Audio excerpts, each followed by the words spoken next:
Welcome everyone to this webinar as part of a regular series that we have here at George Washington University Law School. This is on Brazil's public procurement market, new opportunities, new challenges.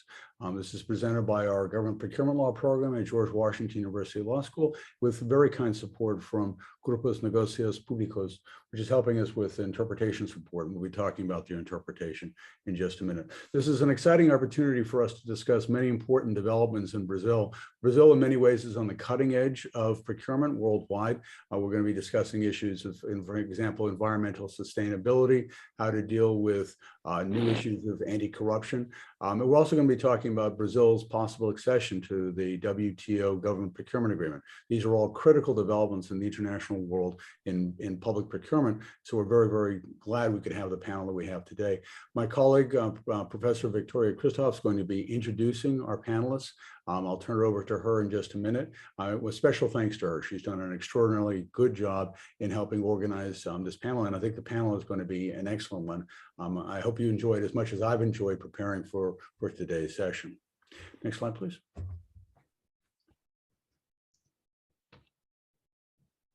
So we have translation services today. An interpreter is working with us this morning. So if you'd like to hear the program is going to be in English, but about 2/3 of our audience is from Brazil. While the program is in English, to hear the program in Portuguese, if you go to the interpretation button at the bottom of your Zoom screen, you just click on that interpretation button, and then you select the Portuguese channel. You see it here in the image.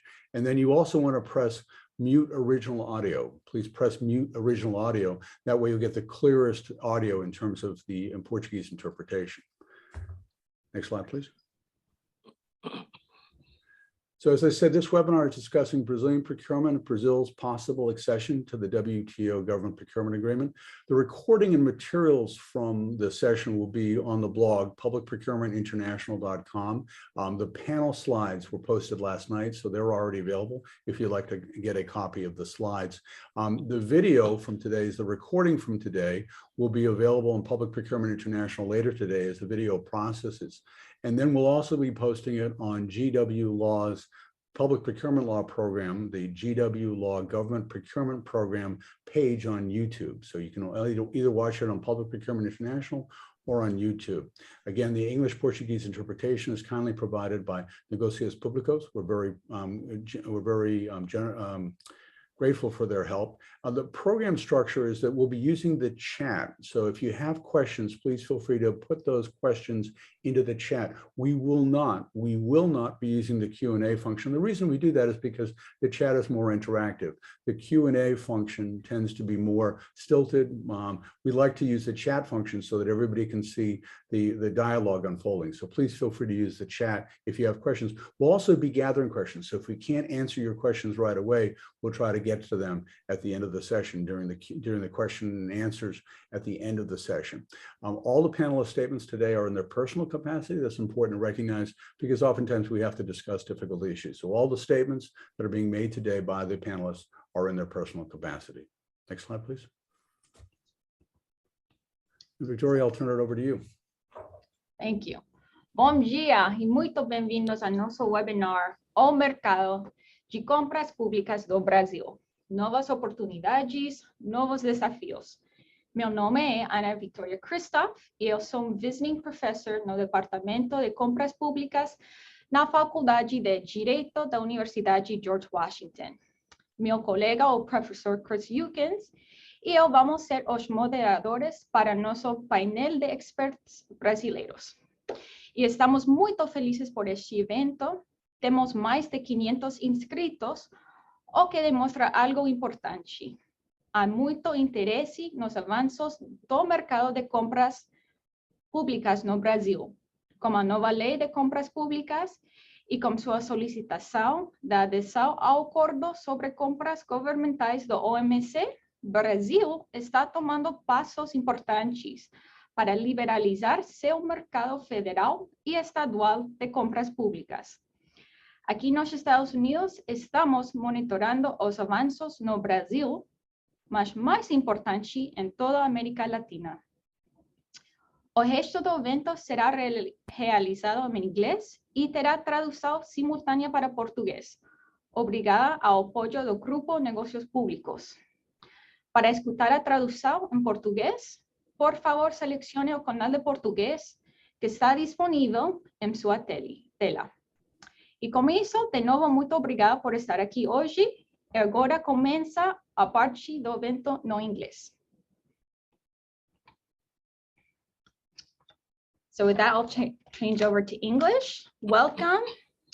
It's our great pleasure to have this distinguished panel of Brazilian experts today. I will start off giving a short presentation of each one of them, and then we'll turn the floor over to them. So to start off, we have Jonas Lima.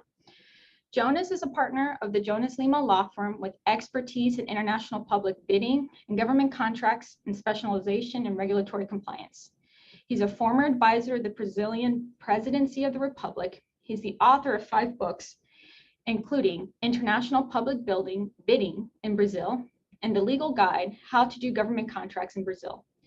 He has been working in the public procurement arena for 25 years, and he has supported businesses over 200 local and 80 foreign companies from 15 countries.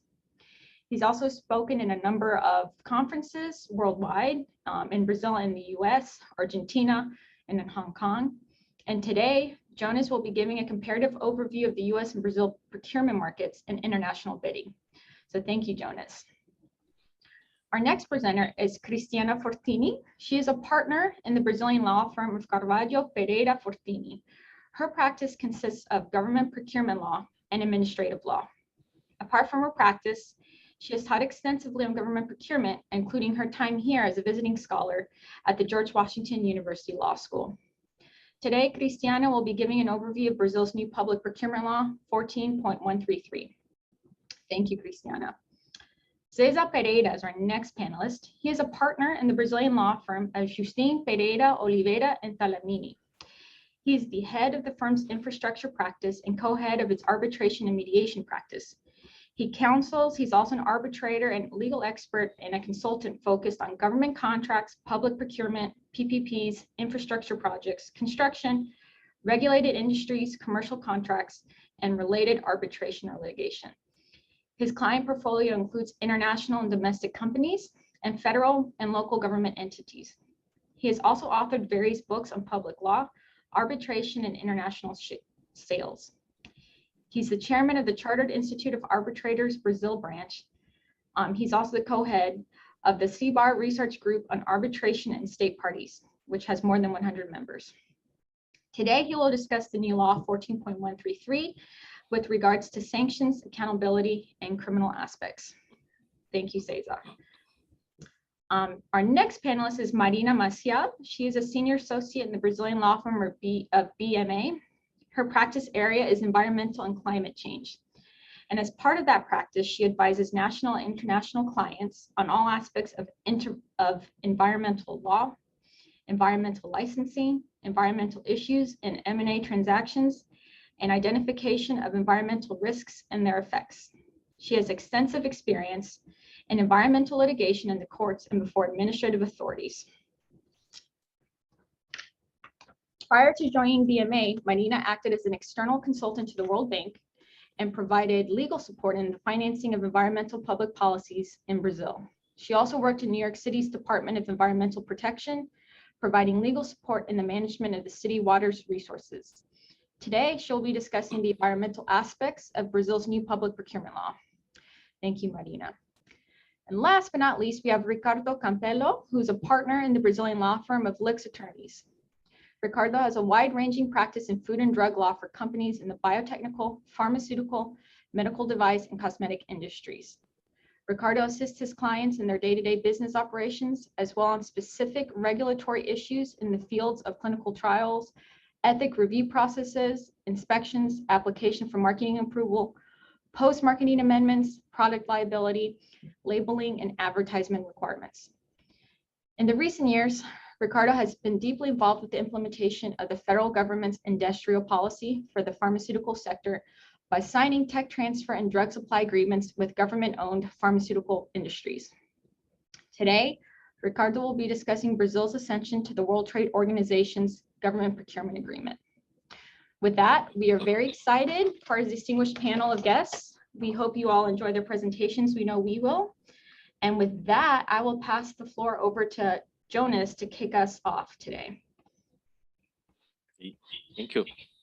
Welcome, everyone. Thank you very much to take part in this webinar. It's a pleasure to be here today, which is very special audience, very special panelists.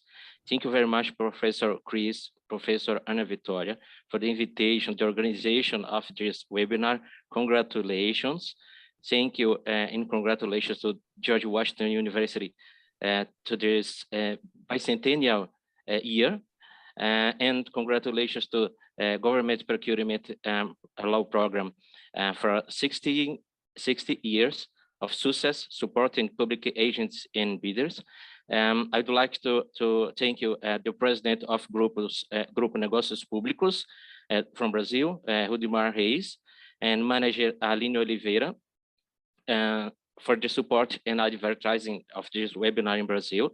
Grupo Negócios Públicos is a leader in Brazil for 20 years in training on public procurement, held the Brazilian Congress of Auctioneers for 16 years, more than 25,000 participants, and held solutions, for example, such as the Portal Solicita with information decisions in the field, and the price database is a solution to market prices in public market in Brazil.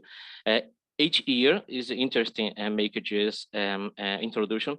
Each year, Brazil has more than 200 billion reais in contracts for goods and services, in common goods and services, and more than 100 billion reais in infrastructure projects, for example, in highways, railways, and other fields.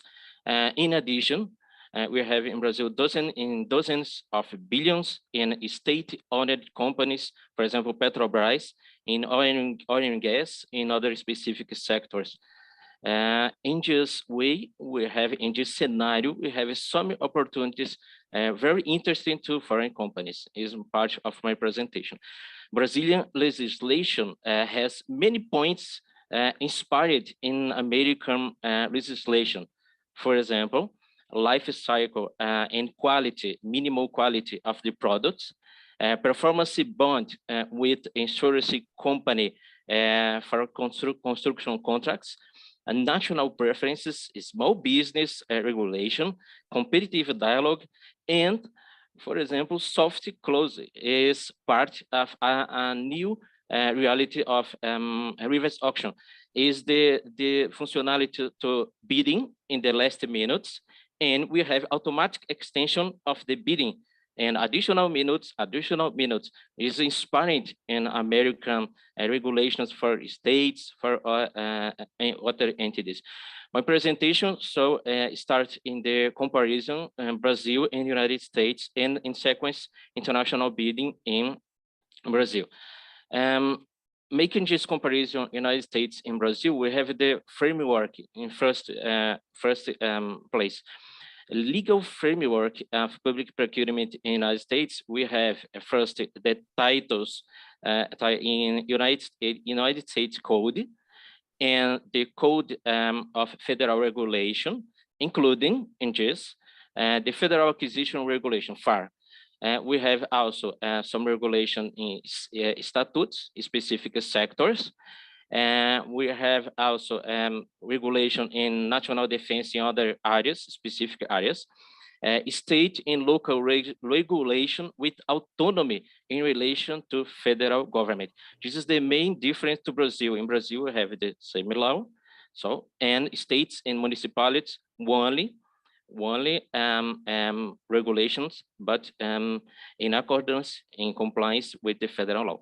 So framework in Brazil, the law 8666, we have 2 years to the transition to the 100% the new law. We have the law of reverse auction 10 and 520, and we have this new law 18413. New law of bidding and contracts. We have regulation specific statutes, for example, in sectors such as and national defense, statutes specific in states and municipalities, but the question is one law to general regulation. In states and municipalities is limited just legislative scenario.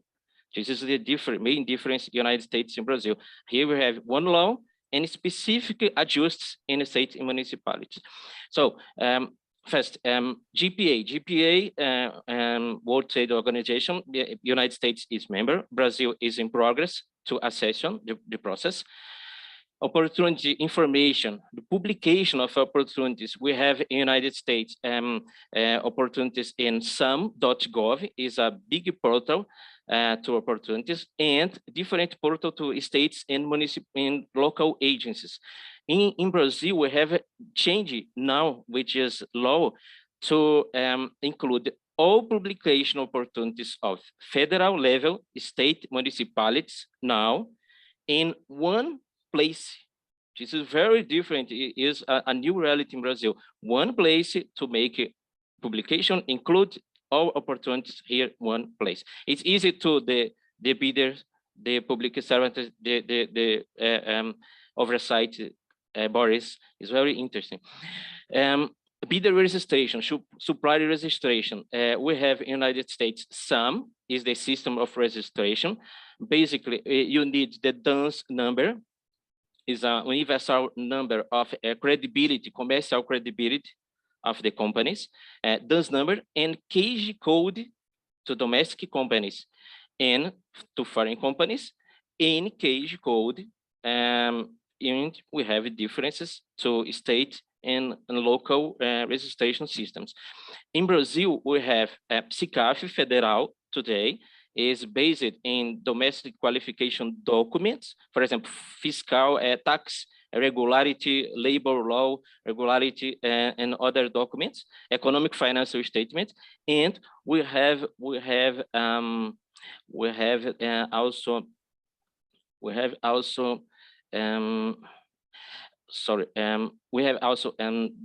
to the foreign companies DUNS number to enter immediately in SICAF. For example, to foreign companies, it's easy to use the DUNS number, and in one day it's possible you take the inclusion in the system in Brazil, but you need other questions of qualification in the next steps. National preferences, we have in Brazil, United States, we have similar. United States, we have Buy American Act, articles of FAR, executive orders, Buy American statutes. In Brazil, we have just new law repeating the preferences, national preferences, but depending of executive degrees. Socioeconomic programs, we have some similar questions. Small business with preferences, quotas, subcontracting, services disabled, veteran, owner in United States. In Brazil, we have a similar small business with preferences, quotas, subcontracting, ex-prisoners, other political issues. We have also similar life cycle and quality of products in United States and Brazil. We have very important, the requirement of past performance in United States and Brazil is very relevant. Contract on demand, we have United States GSA schedule, that is a marketplace, 5 to 20 years. In Brazil, we have similar, the price registration system. Before 1 year, now 2 years. The marketplace in Brazil is starting, is in planning. The question of duration of contracts, 5 years or more in United States, if applicable. In Brazil, similar, 5 years or more, if applicable. Depending of the contract. For example, defense, national defense is long-term contracts. We have finishing fiscal year. United States, we have October 1st to September 30, and the next year. In Brazil, we have from January 1st to December 31, and we have a bid challenge. We have some questions, the issues similar. For example, United States, we have agency level protest. In Brazil, we have administrative appeal and just agency.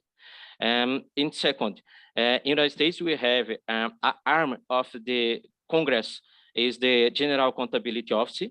We have BD protest. In Brazil, we have a similar structure, Federal Court of Accounts, TCU. Also, in the question of lawsuit, we have United States, U.S. Court of Federal Claims, and in Brazil we have a federal justice, and we have appeals to five regional instances, and we have a similar scenario in states, in United States, in Brazil, to local biddings. So this is the first view, and I'm finished this screen. We can return in the questions after, but this is the basically view in United States and Brazil. One observation: several points of Brazilian law is is a copy and paste. For example, small business is very similar. We have just the question in several points of this new law, only remembering, almost copy and paste. So international bid in Brazil. International bid in Brazil is a bidding in national territory with participation allowed to foreign companies, foreign bidders, possibility of proposal with foreign currency, dollar, euro, okay, or a bidding with contractual object performed, for example, and in other country, for example, contracting a law firm to make defense of interests of Brazil in organization, an international organization. Is other question to the commercial promotion of Brazil in other countries. It's possible.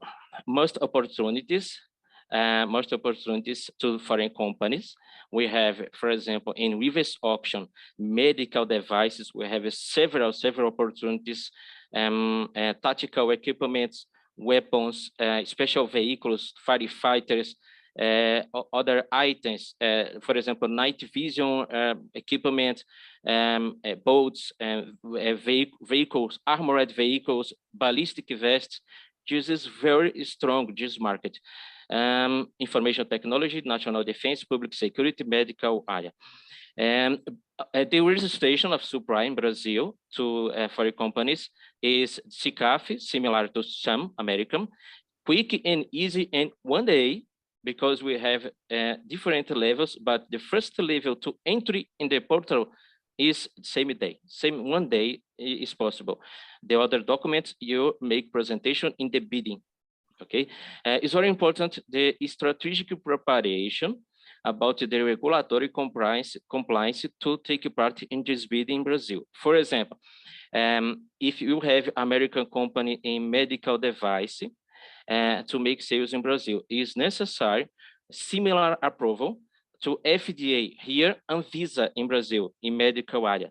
It's very important because the product of medical area is not possible make the imports of products and not compliance with the regulatory issues.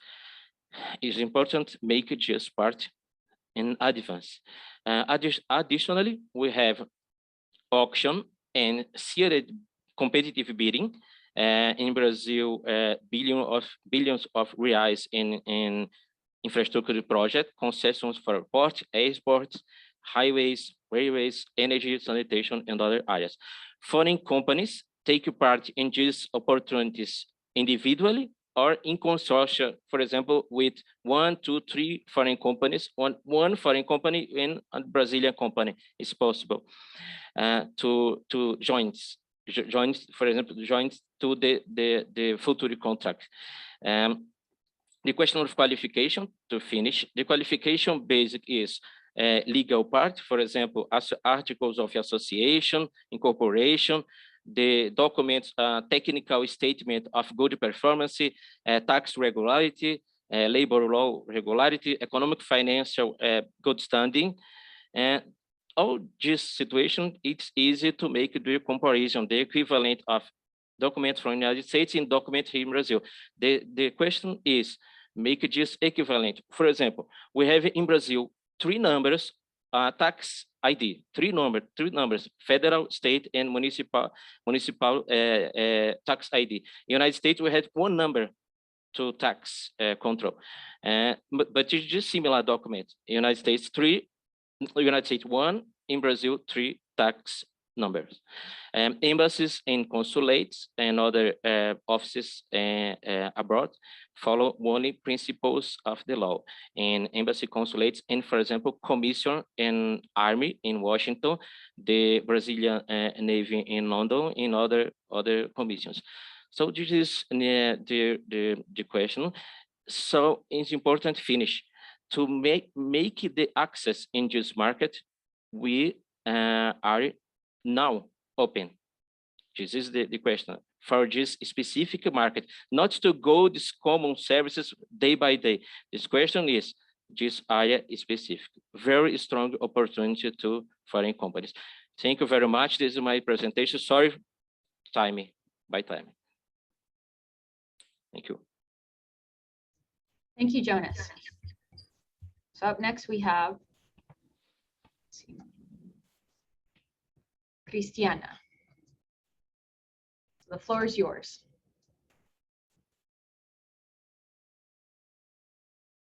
I think you're on mute.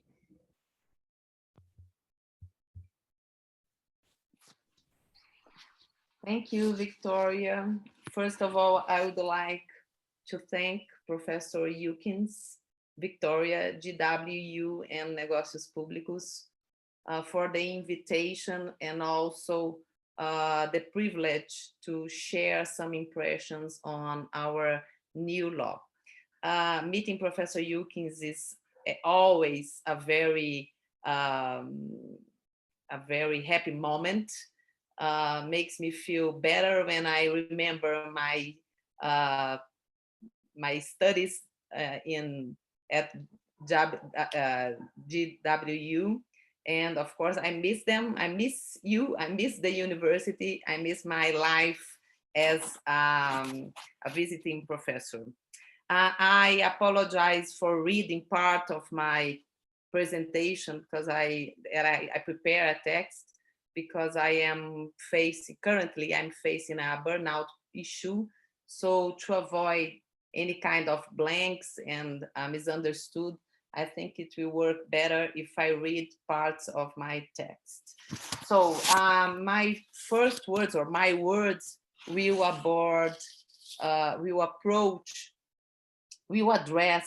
the main pillars of the new law. And we are talking about planning, we are talking about governance, we are talking about risk controls, professionalization, and all this kind of tools that could guide public administration to the success, to really achieve the goals that are defining on the law. So governance is the central axis of this new legal framework. The Court of Audit, while assisting the National Congress in the exercise of external control, found that one of our huge problem, one of our big problems regarding public procurement is the lack or the low quality of governance in all federal institutions. So using this information that the Court of Audit has offered to the National Congress, the law will obligates the highest management levels to evaluate, to direct, to continuously monitor public procurement. This is a first step. This is an important rule that I want to highlight.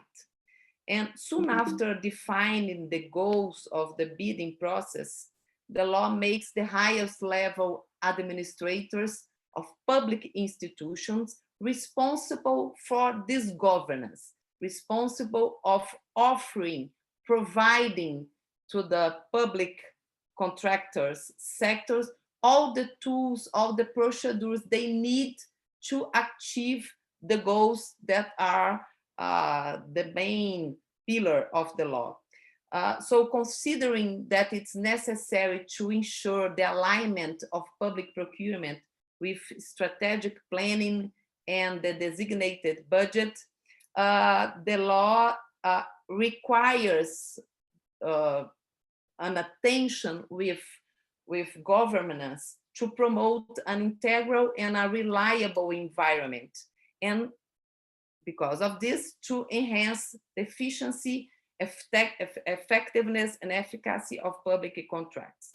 In essence, the aim is to disseminate a culture of planning and probity so that responsible public behavior is encouraged. The law demands the participation of the senior management for the purpose of creating and improving the environment that truly facilitates best practices, expecting from these people, from the top of the public organization, one speech of planning, guiding their team, changing and, if needed, correcting procedures and correcting actions that could cause any kind of damage to the public interests. Moving a little bit forward, the law also requires that those in power should behave in a manner that serves as a model to the staff, and according to that logic of top-down. So they have to behave, and their behavior should be followed by the others.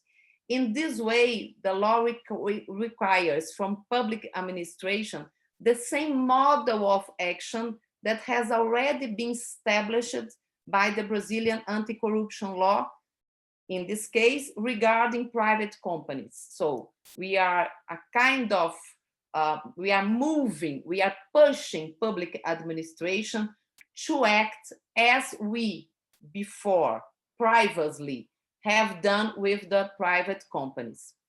The law still requires the implementation of processes and structures, including risk management, internal controls, to assess directly and monitor the bidding process and the respective contractors. Why? Because the law, the main objective of the law is to guarantee the achievement of the aims that is the aims defined in the law. The law does not impose the adoption of an universal one-size-fits-all model, so that we have always to be aware that in one entity, the risk control, the procedures should be different in comparison with another kind of entity.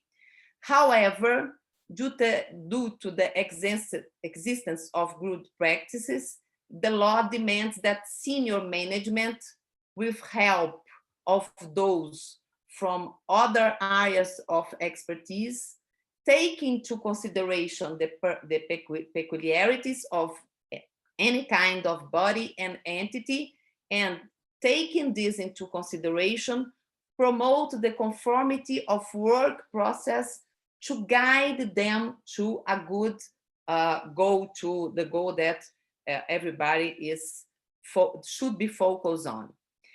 One other important concern that we can see reading the law regards the professionalization of human resources.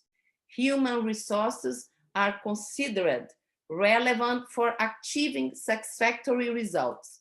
And then to stimulate this professionalization, top administrations, they again, are required to promote management by competences, and also continuously evaluation of these human resources, identifying which kind of support, which kind of tool, which kind of equipment, and of course, which kind of, let's talk, seminar, which kind of support, in a sense, could be needed by them to help them realizing in a good manner, in a good way, their functions.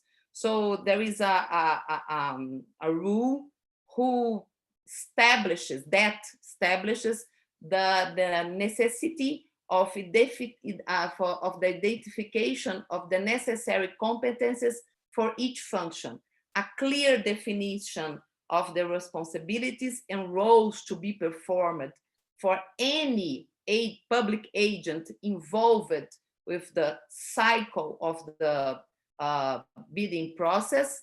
And in the end, also, the law focus on the selection and the appointment of public agents who really have the knowledge, the skills, and the attitude that is needed to help reach the public interests.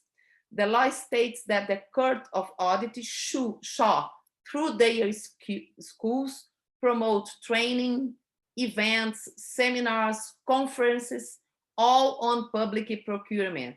So first they have to be prepared to work, to touch the bidding processes, otherwise they can cause any kind of damage.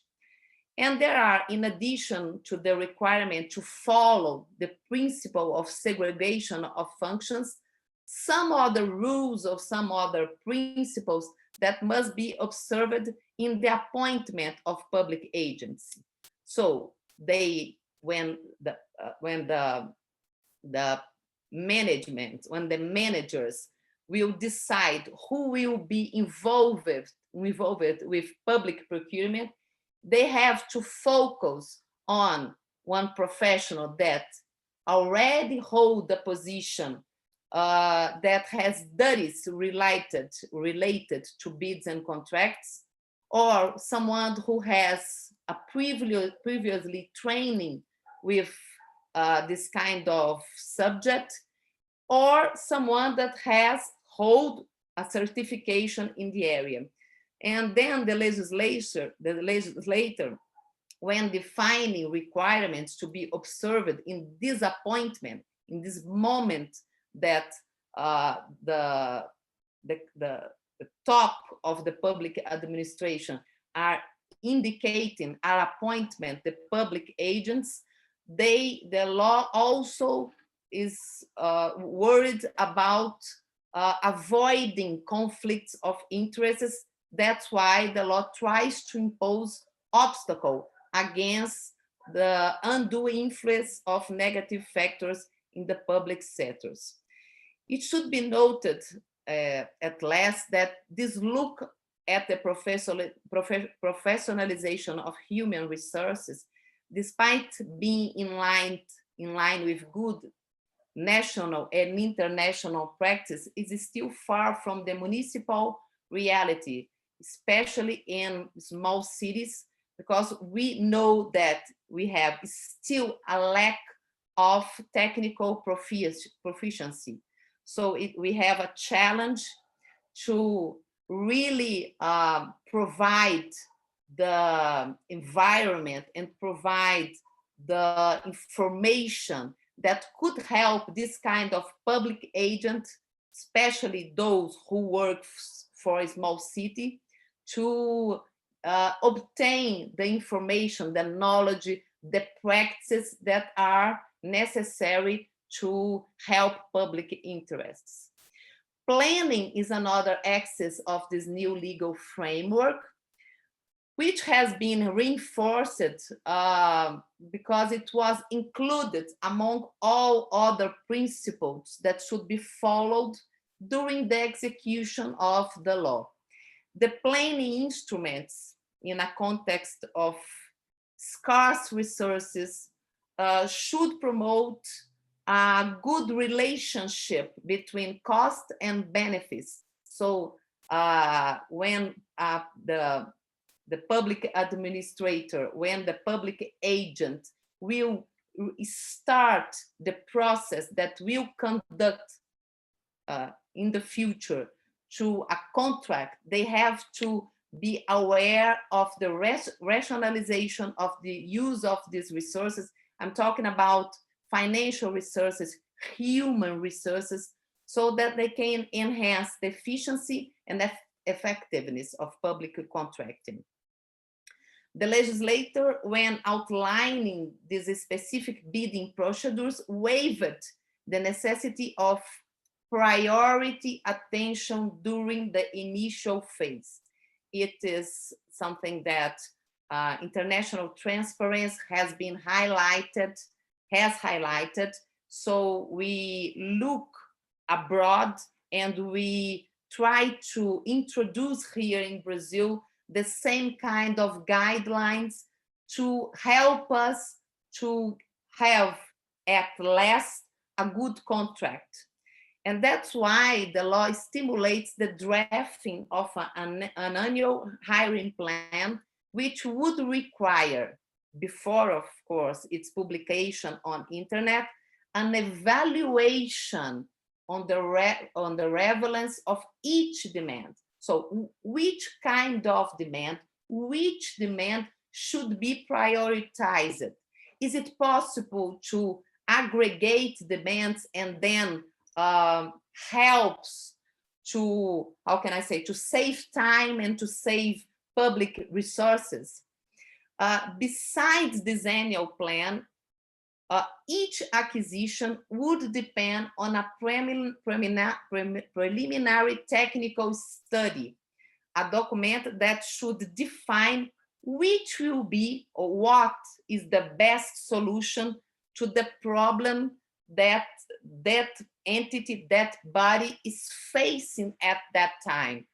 So the law requires this kind of document, this kind of study, because in this study, during this phase of the public procurement, all possible alternatives should be put on the table, should be criticized, and then after all, the public administration will be capable of moving forward and then as a final stage, have a contract with a private provider. The law is also concerned about information in order to increase the competitiveness, to mitigate risks of fraud, to prevent corruption, to increase transparency, and especially to strengthen social control.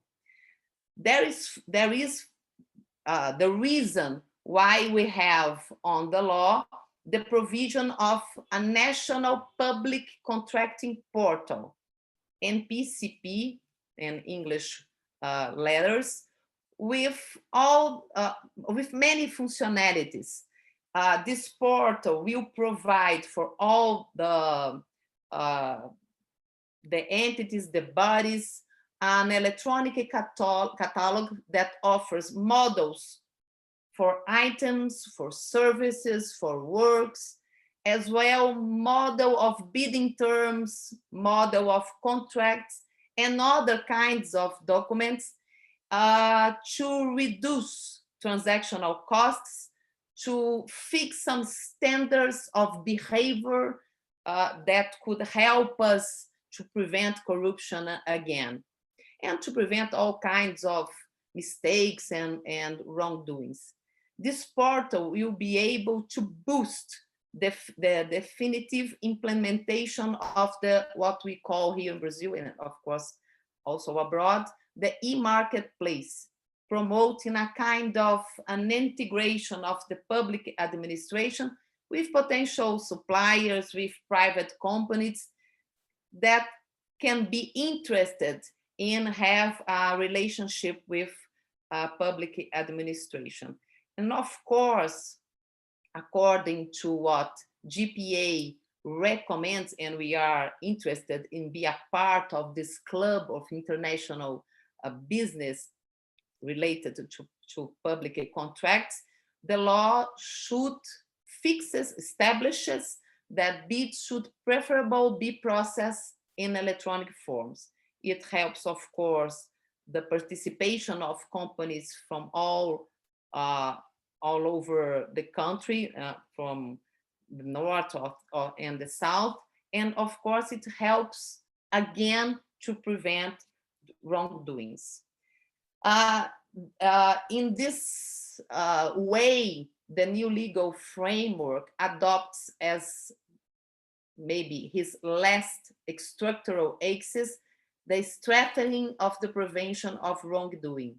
It states that the senior management must be responsible for risk management, for establish risk controls, to define guidelines that should be observed by all the team and the staff, and of course to not also establishing how they have to behave, not only establishing which kind of guidelines should be followed, but also monitoring and always trying to fix, to correct, and to change any kind of behavior that now, after a period of experience, is recognized as a not good behavior, a behavior that should be put aside.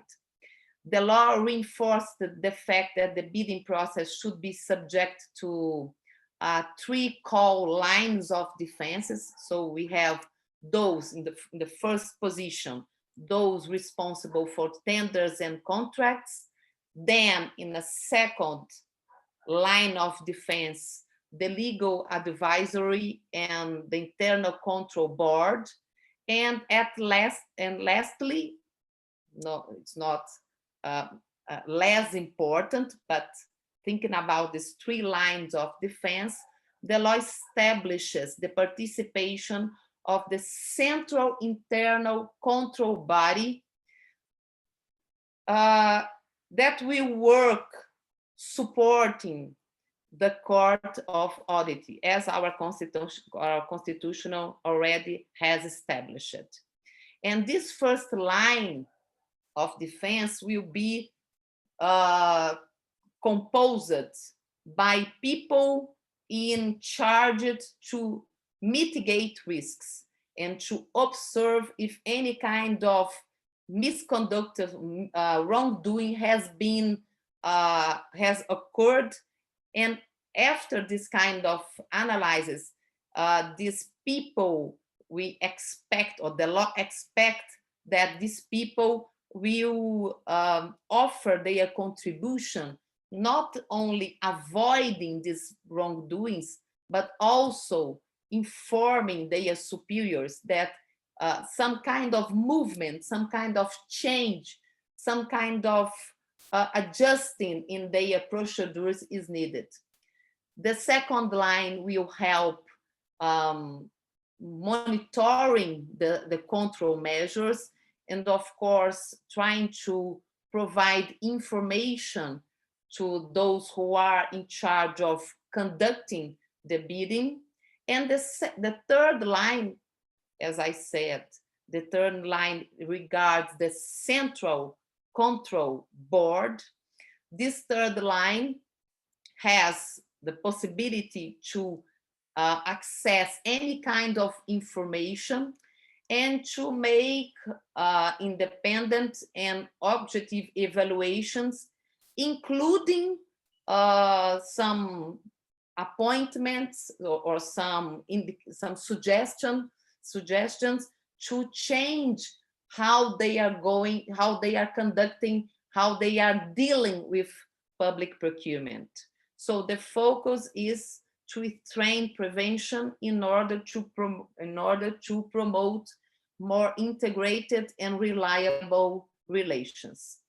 So governance, professionalization, risk controls, planning, coordination are the key components of the new law.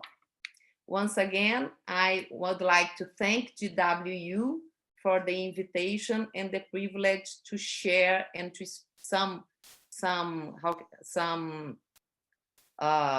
information on our law and to speak with you. Thank you all. Thank you, Cristiana. So we move on.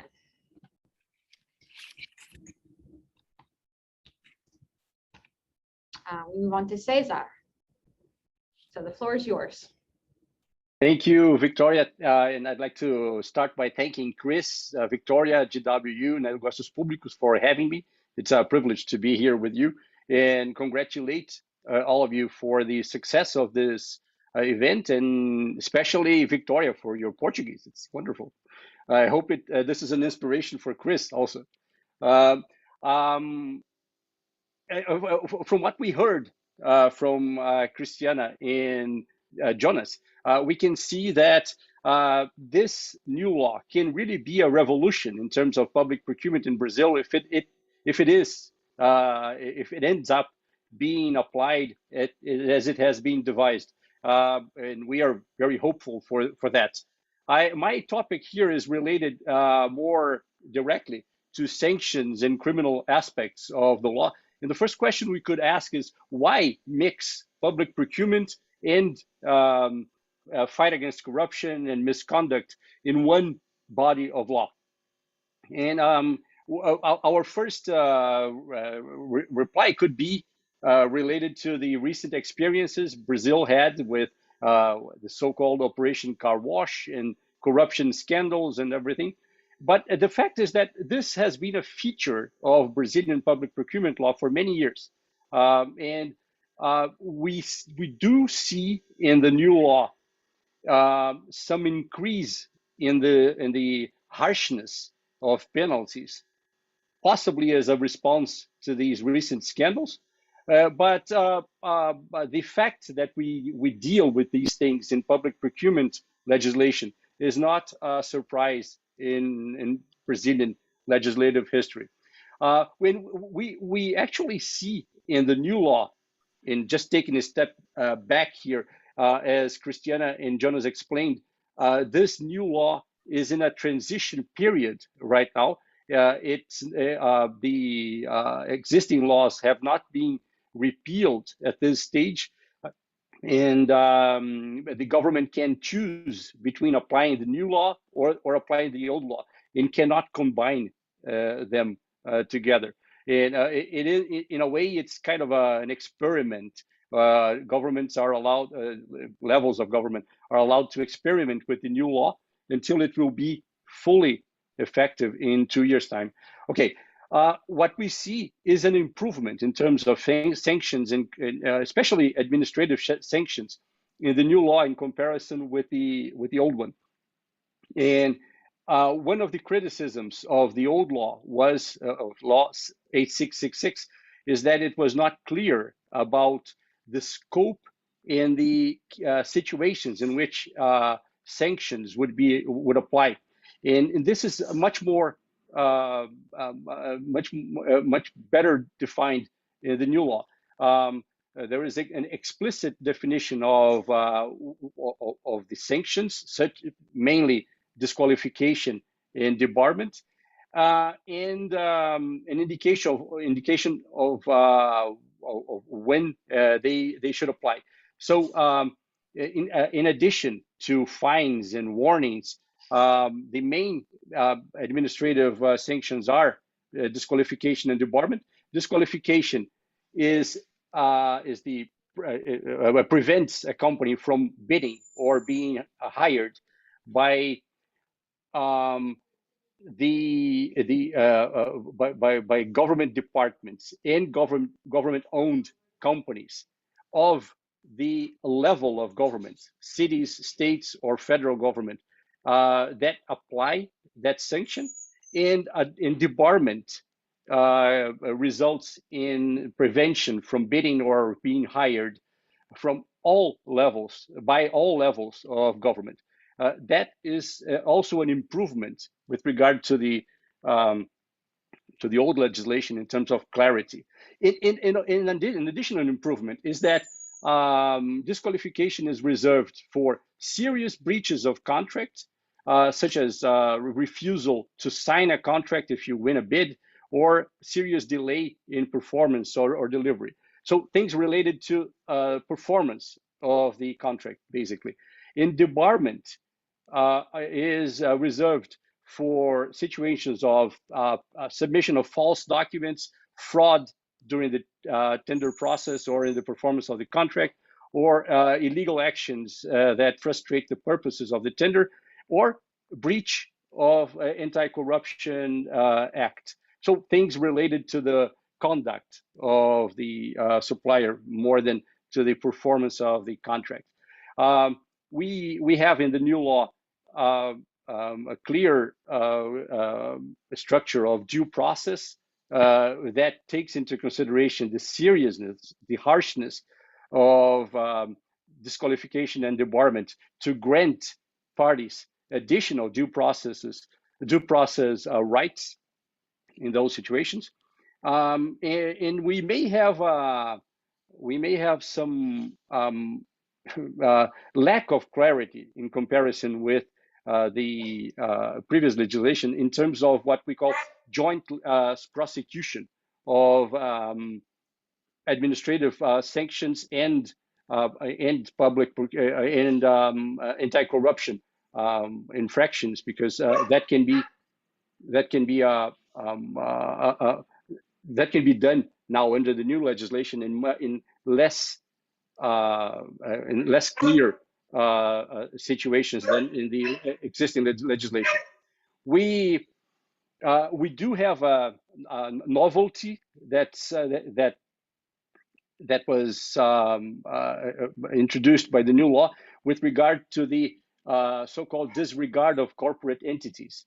That was something that was greatly discussed under the old legislation, and it's now provided for specifically in the new law. One issue that okay, you have to excuse me for 30 seconds here. Sorry.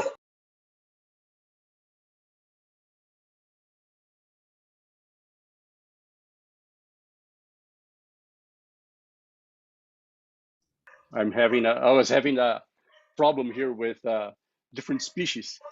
So one thing that's very important to discuss is that the new law regulated the rehabilitation that can be obtained after disqualification or debarment. This has been in Brazilian law since 1993, when law 8666 was introduced. But for some reason, it has never been regulated properly or applied, so to speak. The Federal Internal Control Body, CGU, only enacted regulation about this in 2020, decades after the law was introduced. And what we see now is a clear list of requirements that include compensation of damages, payment of penalties, a minimum time for the lapsing of those penalties before rehabilitation is possible. Well, we now have disqualification for up to 3 years and in debarment for up to 6 years. But you can obtain rehabilitation after 1 year of disqualification or 3 years of debarment, provided you comply with a series of requirements. And one of them, in cases of submission of false documents or anti-corruption violation, one of them is the implementation of compliance integrity programs. This rehabilitation process is not exactly what is known as self-cleaning in the European Union, but it's similar. it's not quite the same thing because it does not have the same focus on preventing future violations, but it's still very much focused on punishing past actions. But it is a step, I would say, in the right direction.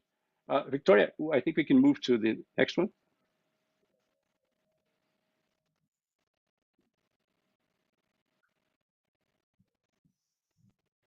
Okay, and so just to give you a brief overview on the criminal aspects of the law, I would jump here. The first comments I had included in this slide about the lines of defense, because they were very comprehensively explained by Christiana. I just think it's an interesting thing that we now have that in our law, because it's a concept that's borrowed from corporate governance. It is in the European Union directive for corporate governance, this idea of 3 lines of defense. And so in a way, we have adapted that to public procurement from a very well-established corporate governance experience. But in terms of criminal offenses, there is one big change, conceptual change in the Brazilian new public procurement law, and that is in the existing law, in the old law, we listed a series of criminal offenses in a separate body of law. The public procurement law had a criminal chapter, and so we had public procurement crimes. Now, what the new law did was to include in the general penal code certain crimes related to public procurement. That has conceptual consequence in terms of criminal law, because it makes it very clear that those crimes are within the general framework of criminal law instead of being a separate thing. The main criminal offenses remain the same. And so they basically deal with unlawful direct awarding, contracting without competitive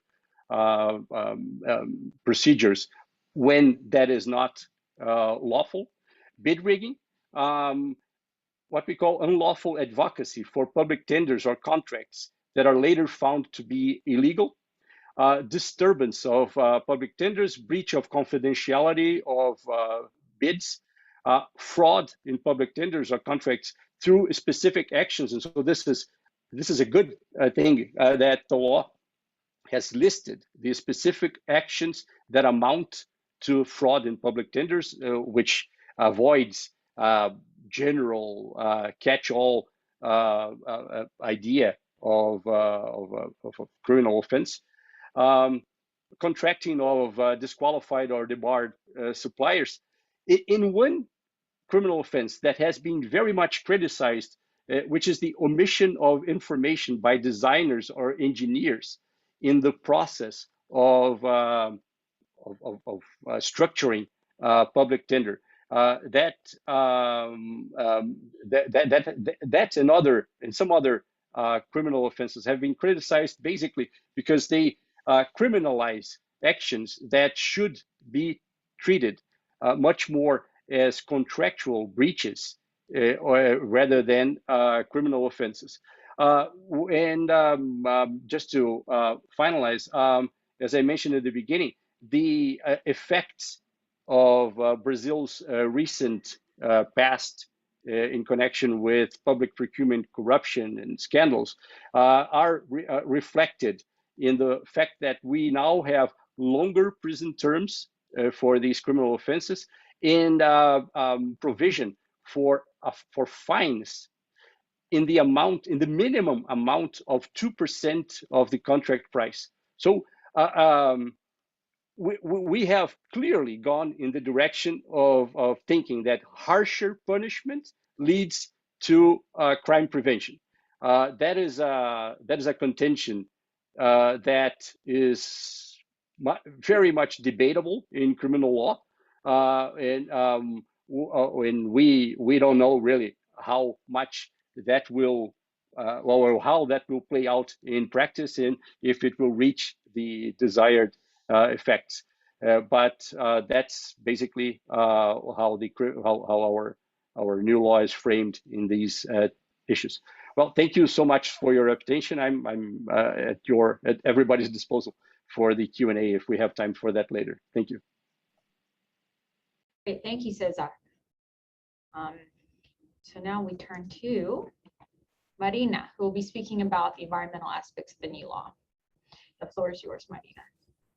Thank you.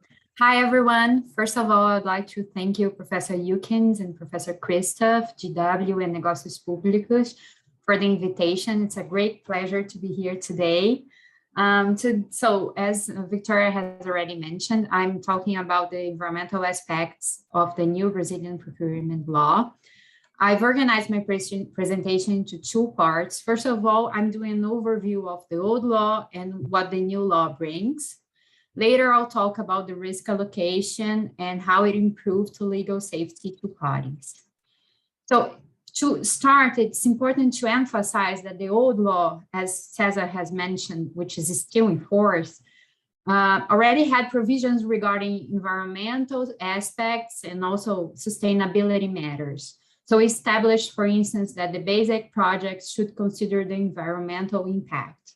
So we cannot say that this new law brought something completely new when it comes to environmental matters.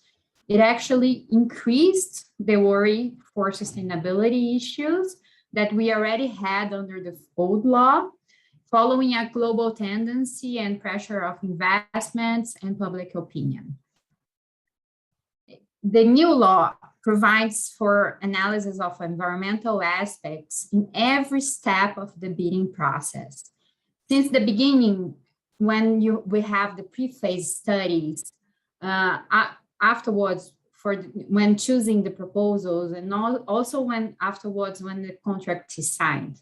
This is the case, for instance, of the technical preliminary assessment that Cristiana has mentioned prior. This assessment, it analyzes the need of the bidding process and how it actually works, and it should describe the environmental impacts and the mitigating measures, such as lower consumption, energy consumption, and waste management. When it comes to choosing the proposals, I've listed here some environmental aspects that should be considered by the granting authority. I would like to emphasize that the law provided as a tie-breaking criterion the GHG mitigation. So what the law says, at first, using the GHG mitigation, we could say that this would encourage bidding companies to include actions or technologies to reduce their emissions. However, this was listed last. So we have several other criteria that should be applied before GHG mitigation. So probably it will be hardly implemented. Anyways, I think it's interesting to know that it was already included, especially when it comes to Brazil, and this is something new in Brazilian law. So I think it's something that it's a step. I think it's something that changed somehow. Later on, after the contract is signed, the law also provides that sustainability actions will have an impact on a concessionaire's bottom line. So it also incentivizes the concessionaires to take a look into the environmental aspects and see measures to mitigate their impact. As regards to risk allocation, the new law provides that the bid may establish who is responsible for the environmental permit. This is different from the Federal Courts of Accounts understanding. The court has always said that to start a bidding process, you have to have at least the preliminary permit, which is the first permit to be obtained and the one that proves that the project is feasible. So what the court says is that you have to know for sure that the project is actually feasible, so you start the bidding process. Now, under the new law, it's good to know that this provision that the concessionaire will be in charge, may be in charge of the environmental permits, because they will be able to adapt the request for their own project, and probably they have more know-how on the activity than the granting authority.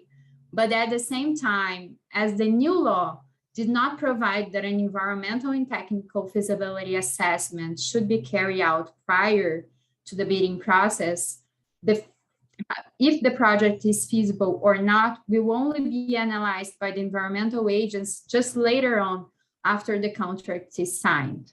So it also can be an issue. Secondly, the new law gives priority to permits of construction works and services. This is also a positive provision, because under the former law, several construction works were delayed because of how sluggish obtaining environmental permits can be. However, the law is not clear on how this priority will actually work, because especially because environmental agencies have limited staff and funds, so we don't know exactly how they will give priority to some activities and instead of others, or if they will have more funds for that. So it's still not clear. Anyways, what the law says is that whenever there is a delay in obtaining the environmental permit, and as long as this delay is not the concessionaire's fault, we can apply the economic rebalancing, and also can be a case of contract termination. So the law is clear on that.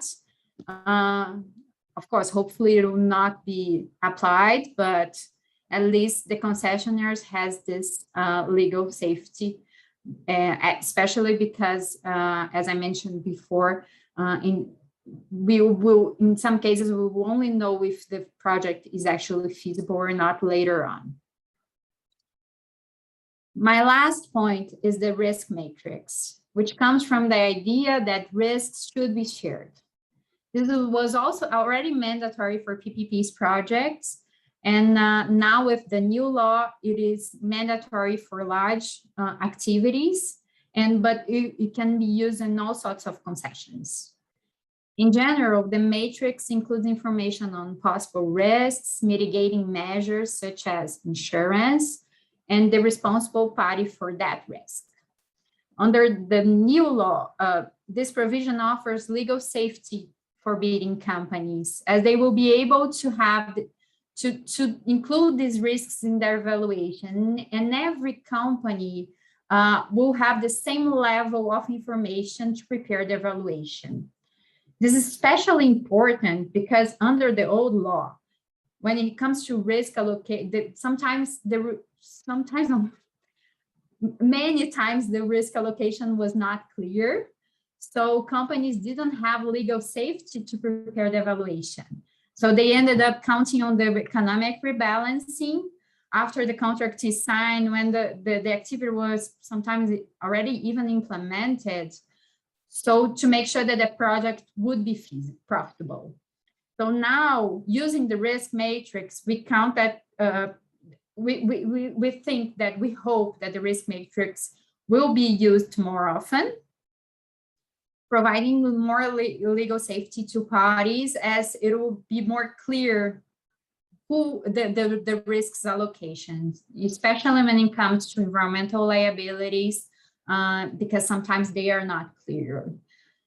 This is also the reason for that it's extremely important to be advised by a law firm focused not only on regulatory matters, but also environmental, tax, and other sorts of law, to make sure that the risks are allocated properly. This was super relevant under the old law, but I believe that now with the new law, it will continue being relevant because, of course, the risk matrix will give, will be more clear on the allocation of risks, but sometimes even though we'll have to take a look at the bid ad and the contract as a whole to make sure that which risks are allocated to which parties.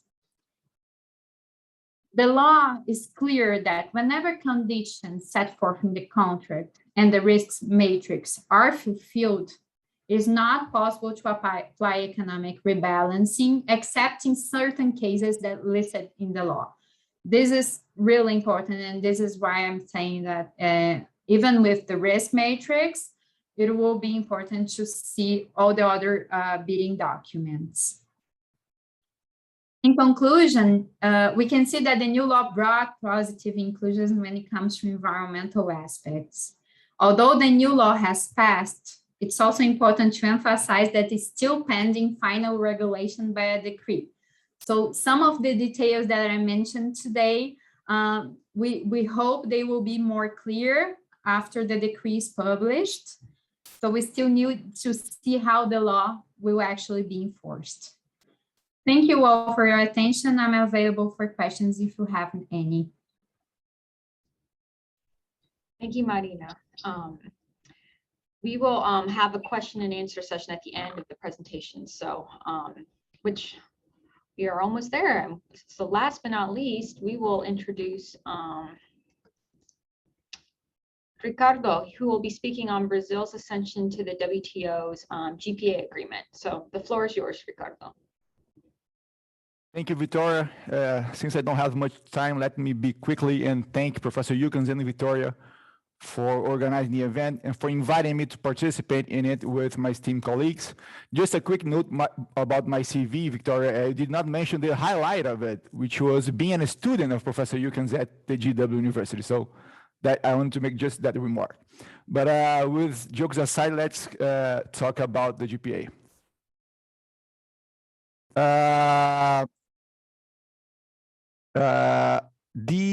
For those who do not know what the GPA agreement is, it is a plurilateral agreement within the WTO framework.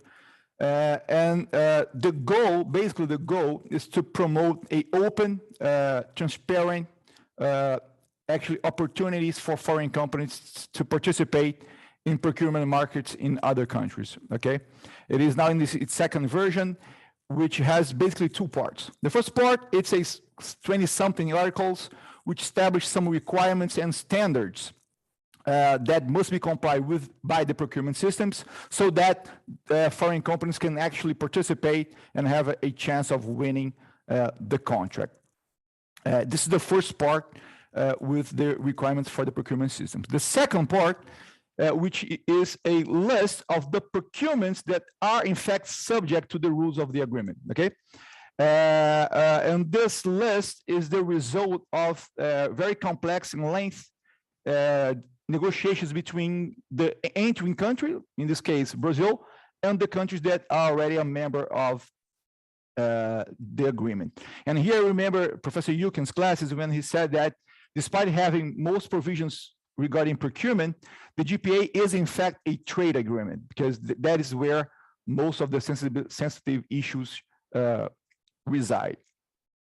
And with that, Brazil has made a decision to join the agreement. And here I'm going to talk very quickly about how this process went.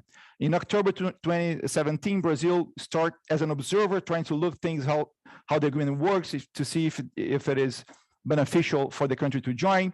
In May 2020, Brazil then formally starts the process. And I remember here when the Brazilian Minister of Economy, Mr. Paulo Guedes, announced in the Economic Forum in Davos that Brazil would join the agreement, made a lot of fuss about it. Then in August 2020, Brazil opens a public consultation to hear about the industry and civil society, what they thought about the decision to join the agreement. And this was a public consultation much more focused on the trade aspect of the agreement, than the requirement. The questions were like, what types of market do you think can be harmed if we join the agreement, or what types of market do you think will be benefited by the enhance of competition? So there were, I don't remember questions regarding the procurement system on the public consultation. Then on October 2020, Brazil formally submits the checklist. It's the document called Checklist of Issues or Provisions of Information, which is basically some informations of the Brazil procurement system, some questions regarding provisions and how it works, so that the other members can make an assessment to see if our procurement system in fact complies with the requirements on the first part of the agreement. This unfortunately is not a public document, so we cannot take a look to see if the government answered the questions correctly. But from some pieces in the news, we know that it is the government's understanding that our procurement system is fully compliant with the GPA and would not need any changes. What we know for a fact that it's not true. So we'll have to see how things move forward in this aspect. And then finally, in February 2021, Brazil formally present its proposal in terms of coverage, which procurements we will submit to the agreement. And here, Professor Yukins can confirm, but at least it was made public in the news in Brazil. The United States government, for instance, classify our proposal as a very ambitious proposal because it would potentially open $145 billion in terms of procurement market for foreign companies. Established, and here it is where the public information is not very clear, but supposedly it would establish some minimum thresholds, meaning some minimum values for procurements upon which the procurement would be open for foreign competition. Also listed some of the states that would submit their procurements to the rules of the agreement. So this was kind of the public information about that proposal, which was, at least so far as the news mentioned, was very well accepted by the other members. And now is the phase where Brazil's discussion said proposal and also the procurement aspects with the other members. And this can be a very lengthy, time-consuming negotiation. We have examples where, for instance, Australia had to submit 4 proposals and after 4 years was accepted. China, on the other hand, is now, I think, in its 9th proposal, has been negotiated since 2007 and is still not accepted. So this shows how this negotiation can be complex and time consuming, especially because it is dealing with a very sensitive matter, which is the length of access that foreign companies will have to the national procurement market. So this negotiation will go forward for the next years. But here there is some concern about the international community. As we all know, not this year, but next year, we'll have national elections for the president. And the decision to join GPA was very pushed by the Bolsonaro's administration, which is, at least theoretically speaking, a liberal, has a very liberal view of the economy. But as we know, former President Lula has a very good chances of winning that election. And if he does, he will push Bolsonaro out of office and bring to the administration a more or less view of the economy. Lula is very known for being in the opposite, at least, again, theoretically speaking, being on the opposite side of the political spectrum and can bring measures again to protect the national industry, which of course can lead to a review on the decision to join GPA. But as a whole, I think the expectations is that Johnny will be very helpful and positive for the country. And the positive expectations that we have are very obvious, like enhancing competition and therefore reduction on the corruption. Professor Cesar mentioned the car wash operation, which was probably the biggest or one of the biggest corruption scandals in Brazil, involving our Petrobras, our oil government-owned company, which was related to cartel formation. We had that also cartel formations in the medical device and drug markets, because usually you have a small number of companies, and of course bringing companies outside of the country will enhance competition and make harder for these types of illegal settlements. Of course, lower prices, and also allowing the country to have access to products that we would not have, and not only due to a technological gap, but for instance, because we don't have the capacity to manufacture it. And we saw that on the pandemic.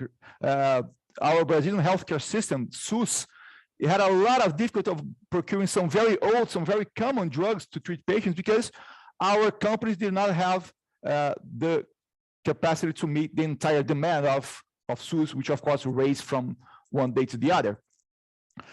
So despite very recognizable efforts of our industry, still we were not capable to meet all the demands. So therefore, being able to have access to foreign companies, as we did in the pandemic, we conducted procurements through OPAs, for instance, or even international procurements, and we had some very substantial reductions on prices. So this is another obvious example. The third one, I remember also Professor Yukins mentioned that the GPA has an important role as a forum for debating best procurement practices, and Brazil being part of it, of course, will be able to implement those practices in its systems. And of course, the last is opening those foreign markets to the Brazilian companies.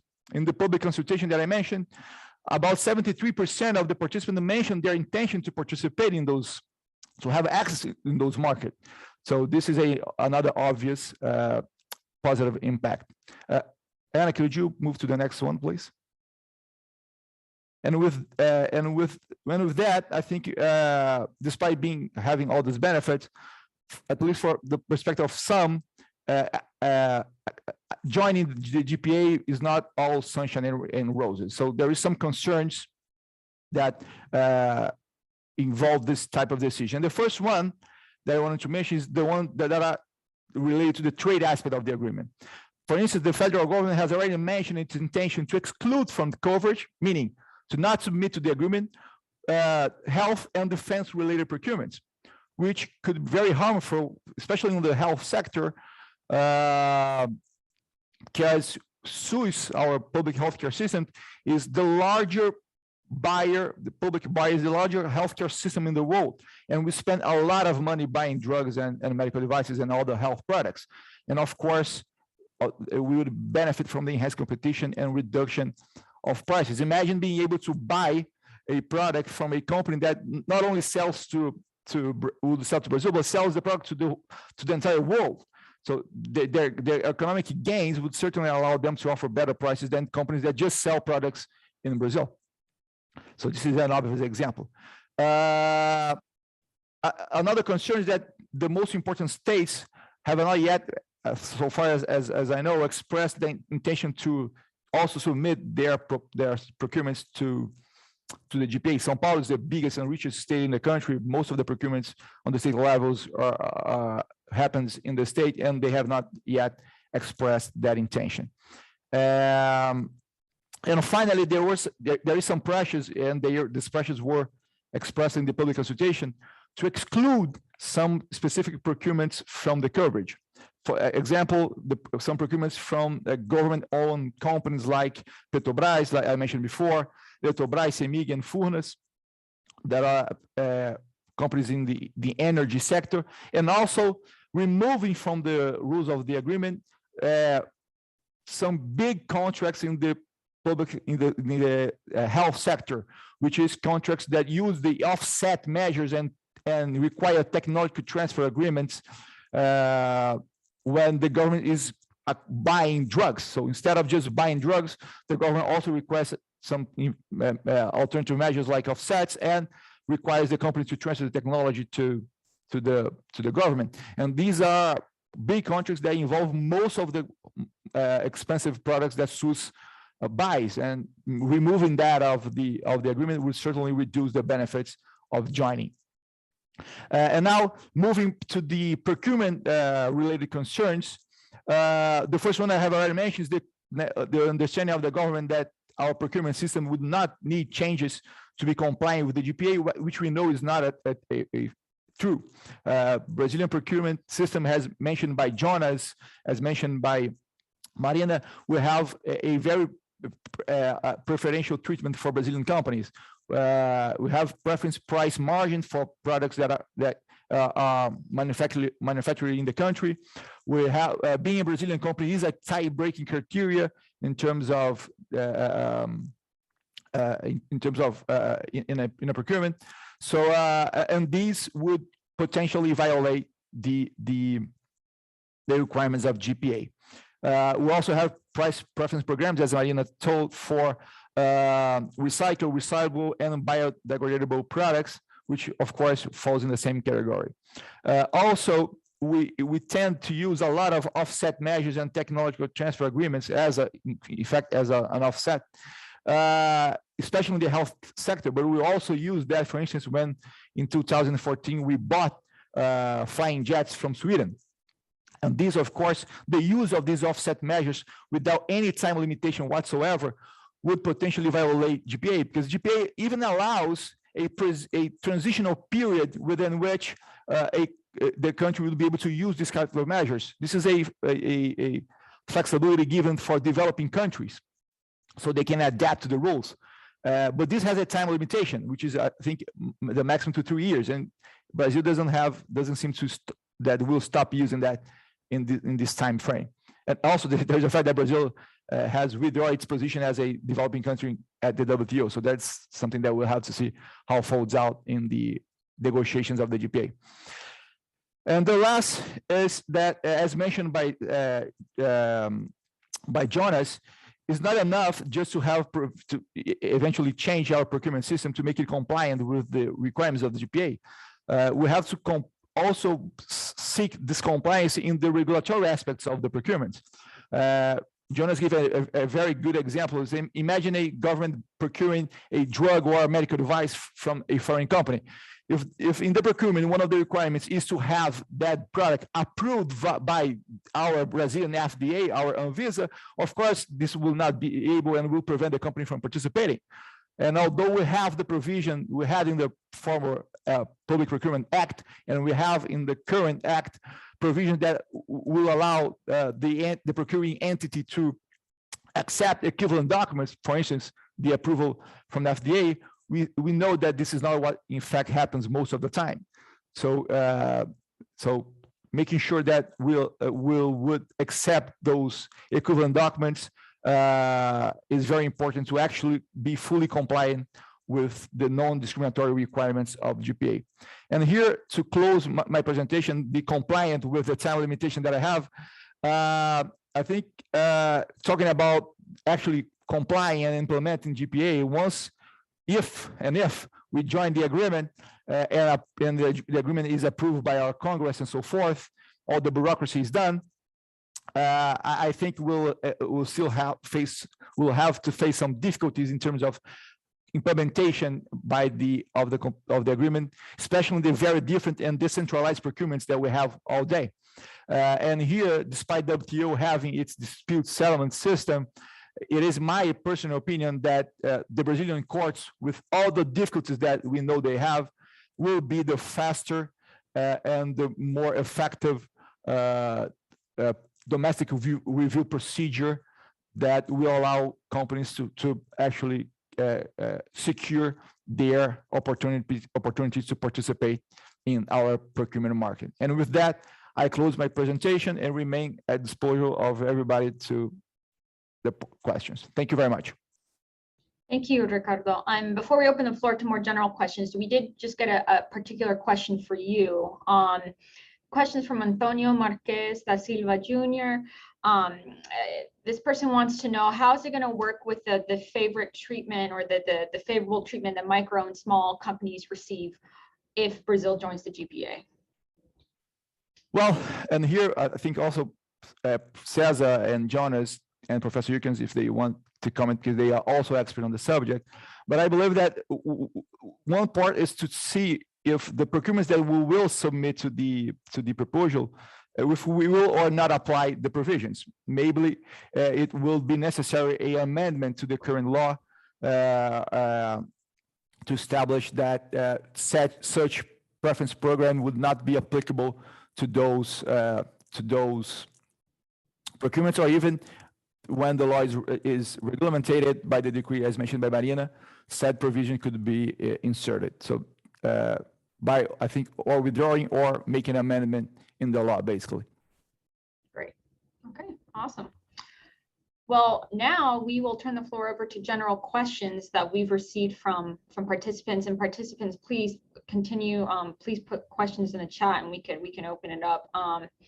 One of the really first comments we got, I think it was right at the beginning, was from someone who wanted whoever would like to speak to Brazil's unique privacy laws and the interplay between them and public procurements in Brazil.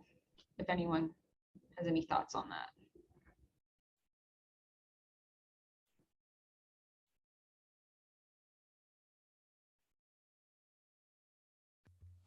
Can I turn back, Victoria, just for a second, back to Ricardo's point about the small and medium-sized enterprises? Would that be Sure, okay? sure.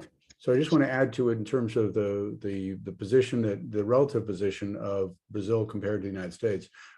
In the general notes to the GPA and in its coverage, the United States specifically reserves the right to have preference programs for small and medium-sized enterprises, and roughly a quarter of the federal procurement dollars go to small and medium-sized enterprises, largely under those preferences. So the United States has a very aggressive position in reserved a very aggressive position, recovering roughly 1/4 of our procurement for small and medium-sized. We call them small businesses, but they're so large by international standards, they really would qualify as medium-sized enterprises elsewhere around the world. Also, at the same time, the GPA, when it was revised in 2012, allowed for special and differential provisions regarding countries that are entering. So there's a flexibility built into the GPA. And the last is, if you look at some of the special preferences that are allowed under the TPP, the Comprehensive and Progressive Trans-Pacific Partnership Agreement, there are some radically protective provisions that were allowed to the members of the TPP, which really set a very high standard internationally, a very liberal standard with regards to socioeconomic programs for nations joining these types of international agreements. Thank you. Victoria, if I may just make a quick comment. I think the challenge that we have as Brazil is joining now is that we, as it always happens in the accession process, we have to negotiate with all existing members, right? And so as Ricardo said, we don't know exactly what Brazil has submitted, because all those proposals are confidential at this stage. But I do hope that we have taken advantage of these examples, like Christopher mentioned, although it will be, of course, much more difficult to negotiate a position like that at this stage than it was probably what the United States was able to do when it joined, right? And so it's a negotiation process, and but I hope we take advantage of that. As Ricardo mentioned, Brazil waived its position as a beneficiary of that differential treatment. I don't know how effective that waiver has been, and whether Brazil, I don't know, Ricardo, if you have that information, whether Brazil was able to submit proposals based on that differential treatment when it finally did so. But at least there was that statement by the Brazilian government saying that it was not going to rely on that treatment. Yeah, maybe the answer is that it will depend on how we will be capable of protecting this kind of companies, because we live in a country made by this kind of countries. So if we will be able of protecting or not this kind of companies depends on the terms of the agreement. There is a room for some adjustments. So maybe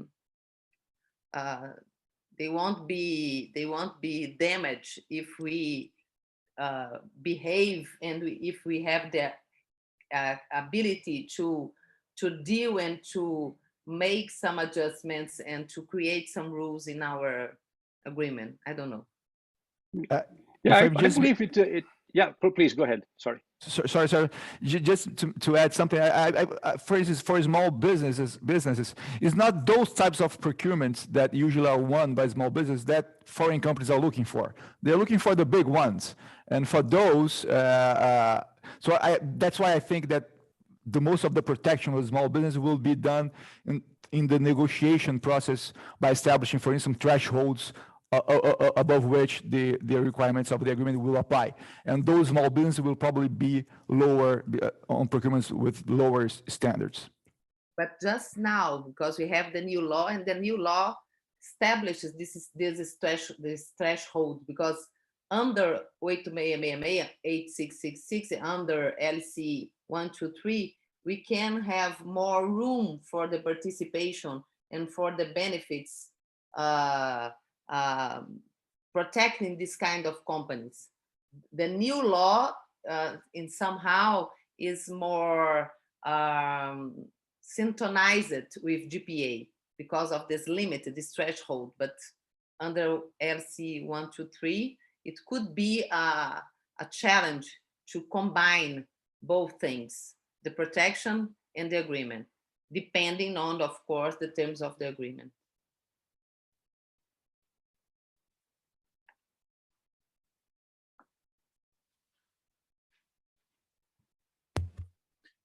Victoria, I just like to make a quick comment also about something that Ricardo mentioned about domestic review. And so the most, let's say, straightforward solution for that would be to resort to national courts. And we do have a very structured system of judicial review in Brazil. And so that wouldn't be a surprise. But one feature of the new law is that it now has a chapter on alternative dispute resolution as well. And so disputes relating to public procurement tend now, or at least they are allowed now, clearly allowed, to be submitted to arbitration instead of litigation in courts. And so, and of course, arbitration is not subject to the same kind of judicial structure, right? And especially predictability. You don't have arbitration case law to rely on, and to basically each arbitration tribunal, of course, they have to apply the law, but each one of them can come to a distinct interpretation of the law, and they're not bound by precedent. And so that will be an interesting thing, how that plays out in terms of domestic review, subject to arbitration instead of courts. Victoria, could I close out with one last question for the panel? Yeah, please. We should probably close out because we've gone over time, but a question for our colleagues in Brazil. The new law calls for the use of competitive dialogue, which we call here the competitive negotiations. It was adopted by the World Bank in its 2016 reforms of the World Bank Procurement Framework. It's been adopted by the European Union, although it's used very seldom in the European Union, maybe in a couple percentage of their cases. In the United States, competitive dialogue and competitive negotiations at the federal level, they cover 60% of our procurements at the federal level. Are competitive dialogues going to take hold in Brazil, and are they revolutionary for Brazil?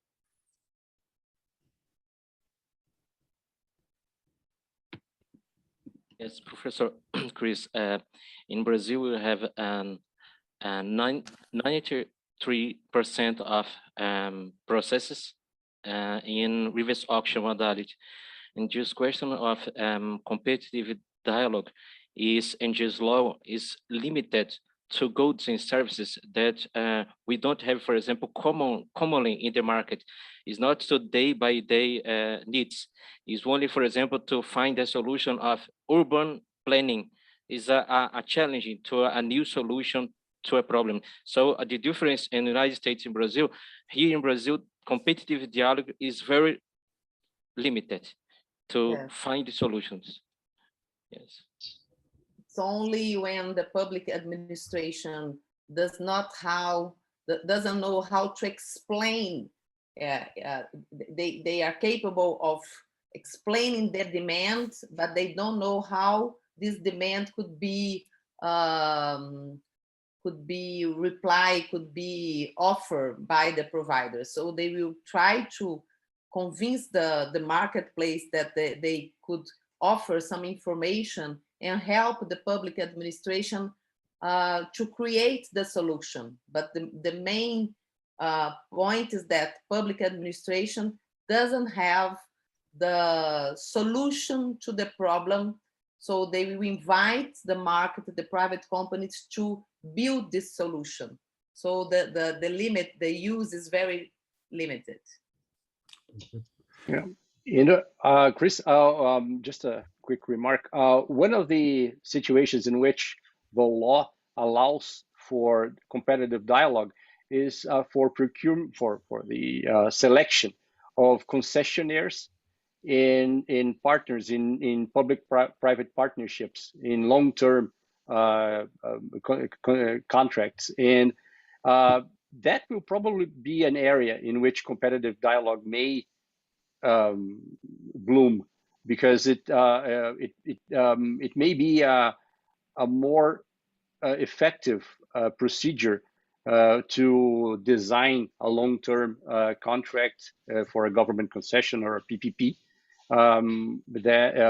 than what we have been using in terms of consultations with the market and things like that.